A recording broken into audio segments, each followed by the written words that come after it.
Hello, friends!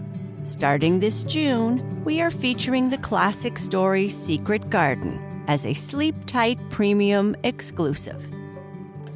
This series has been adapted for young ears, updated, and like all our stories on Premium, is free from interruptions. It also starts and ends with relaxing music, making it perfect for creating a bedtime playlist.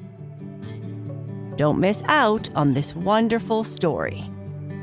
Visit sleeptightpremium.com to start your free trial.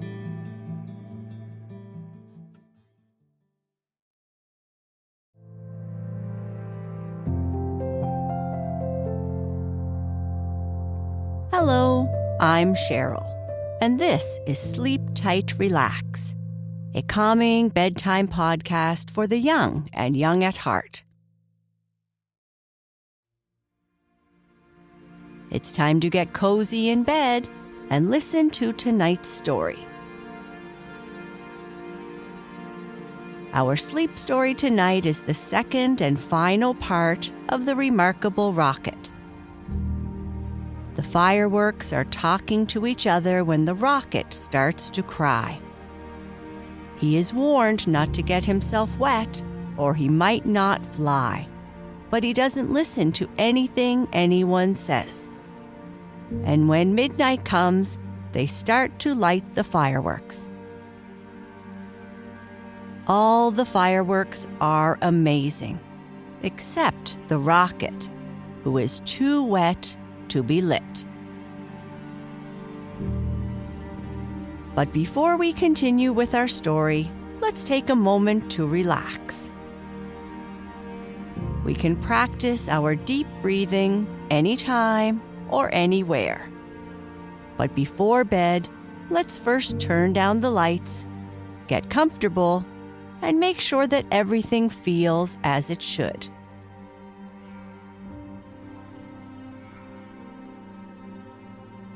Now close your eyes if you'd like, and we'll begin with a few slow, deep belly breaths. Each time you breathe in, breathe all the way down into your belly. When you breathe in, be sure to slowly breathe through your nose. And when you breathe out, try to push all the air out of your lungs. Breathe in and breathe out. Notice how you feel when you take these deep breaths, how you get more and more relaxed with each breath, how the weight of your body sinks into the bed. Breathe in and breathe out.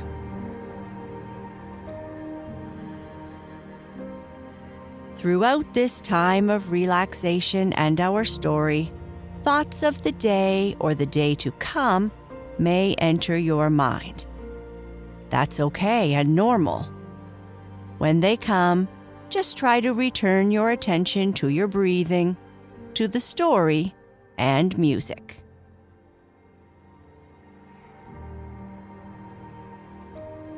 Breathe in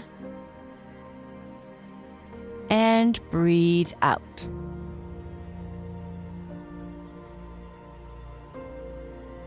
Perfect. Let's continue with the Remarkable Rocket Part 2.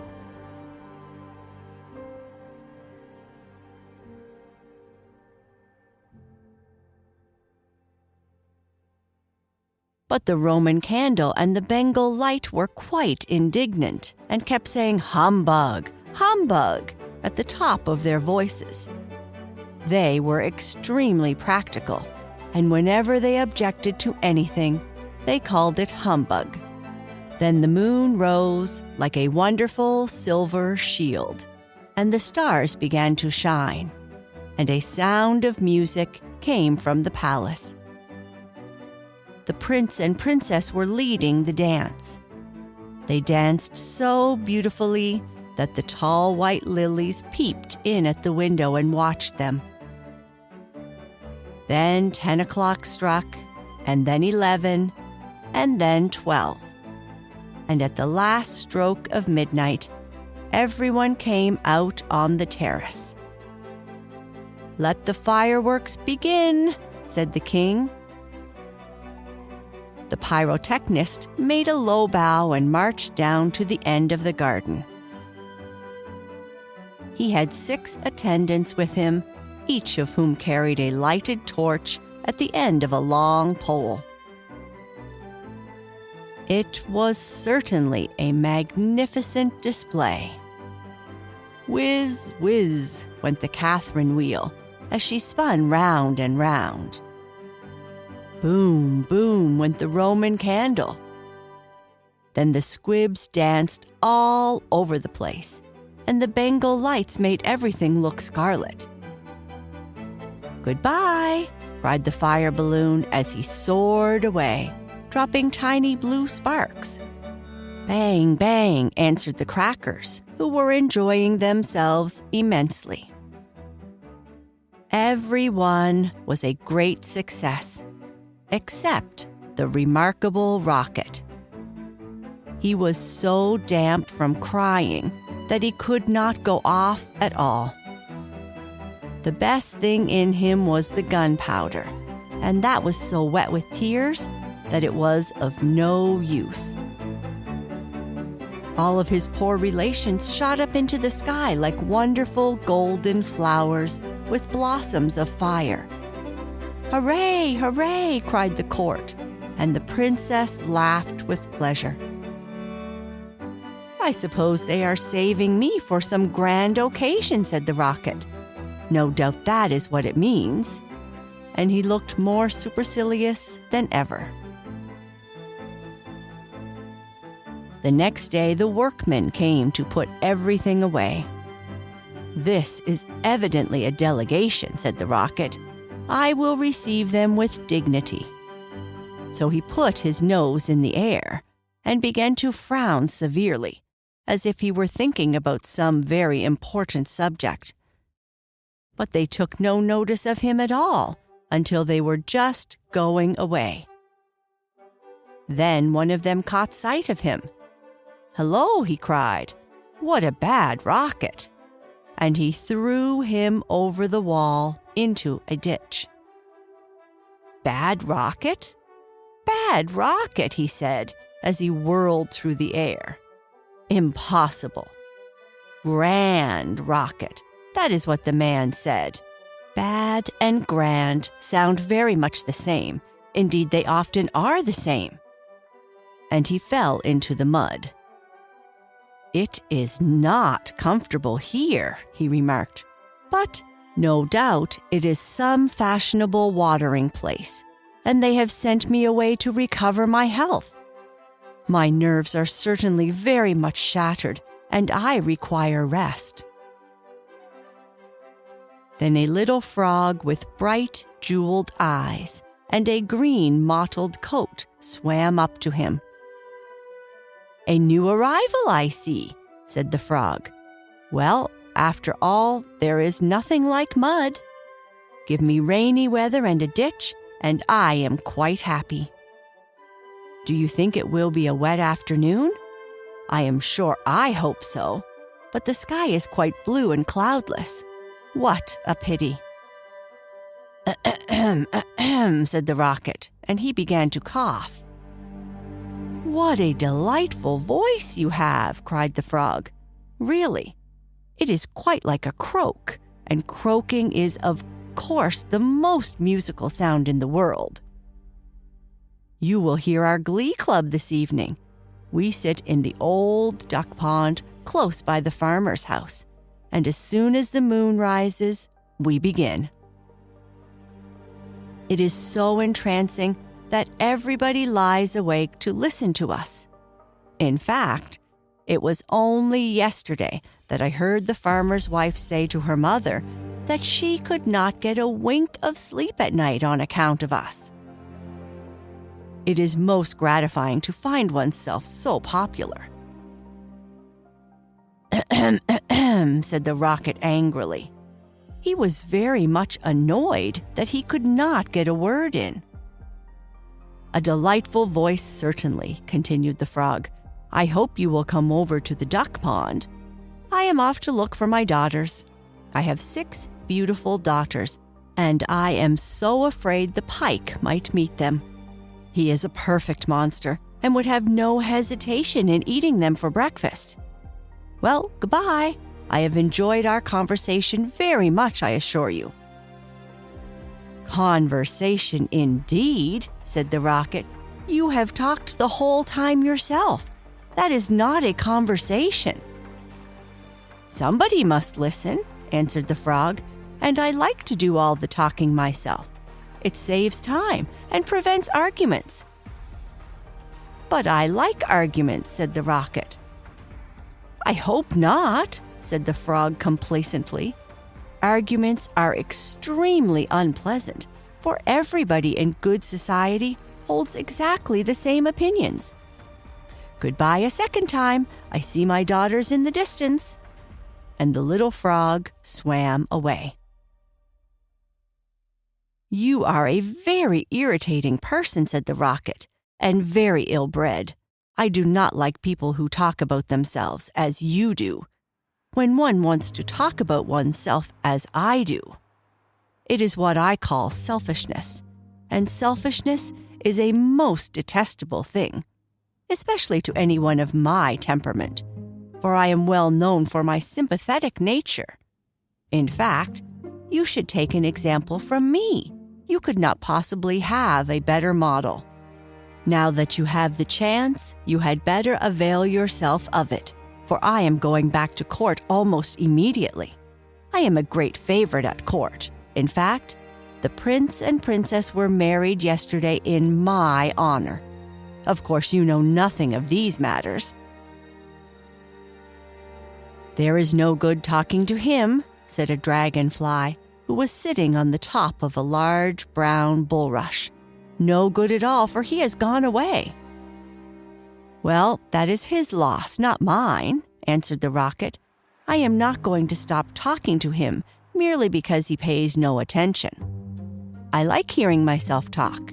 It is one of my greatest pleasures. I often have long conversations all by myself, and I am so clever that sometimes I don't understand a single word of what I am saying." "Then you should lecture on philosophy," said the dragonfly, and he spread a pair of lovely gauze wings and soared away into the sky.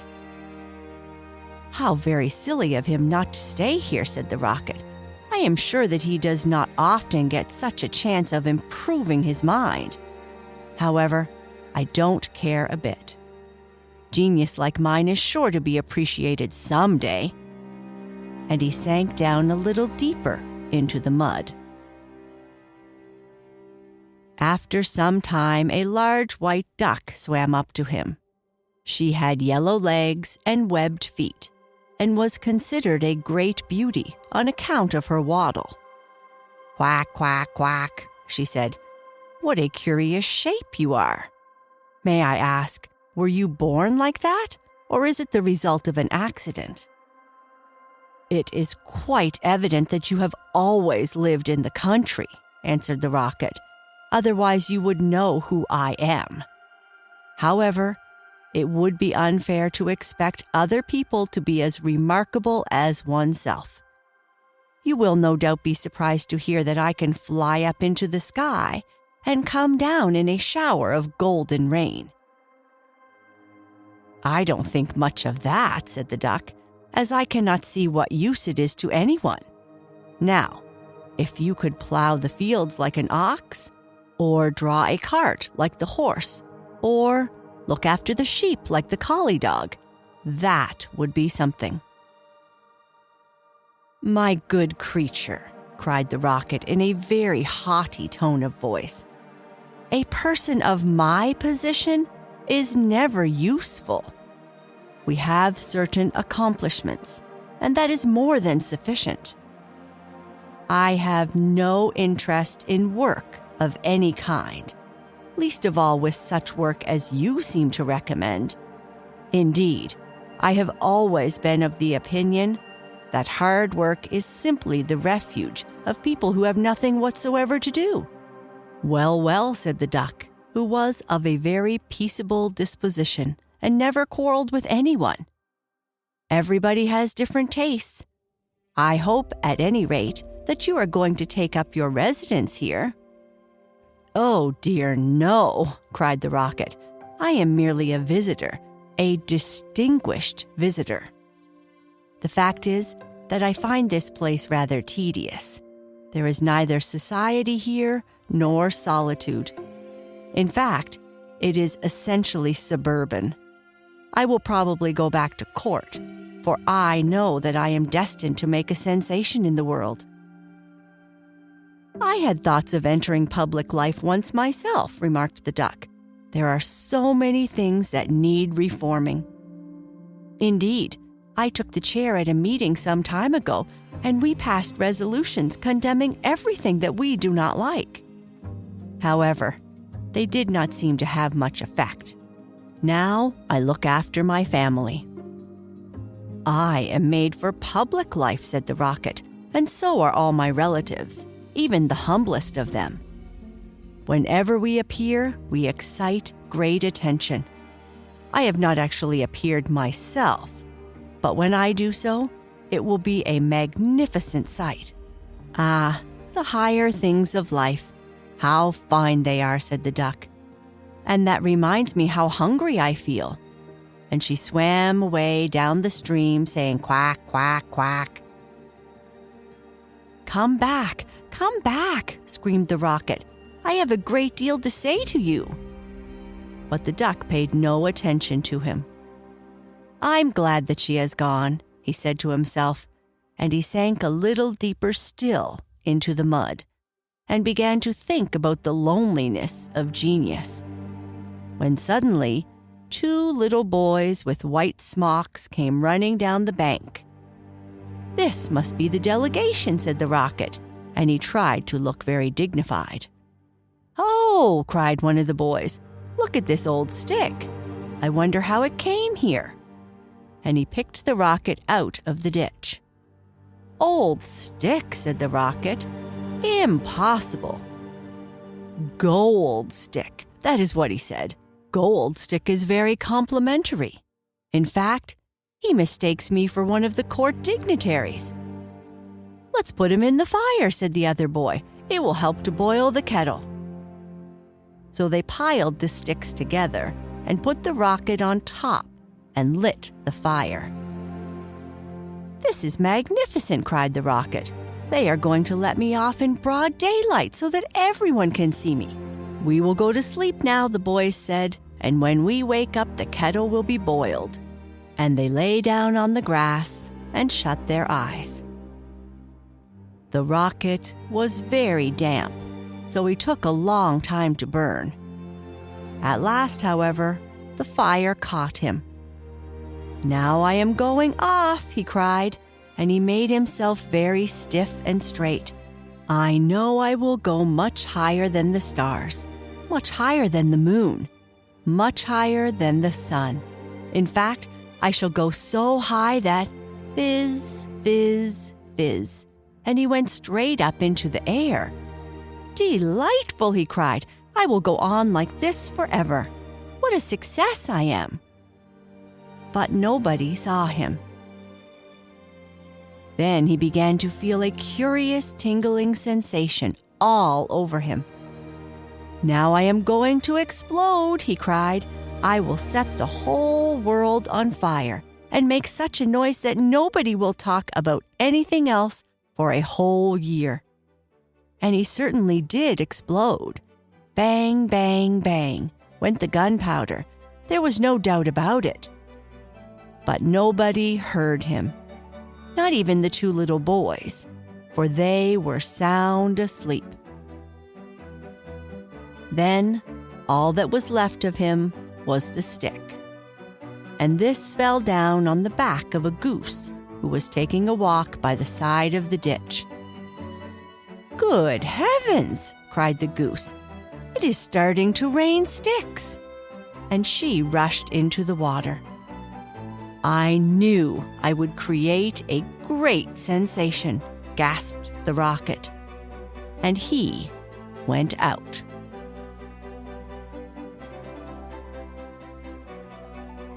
And that is the end of our story.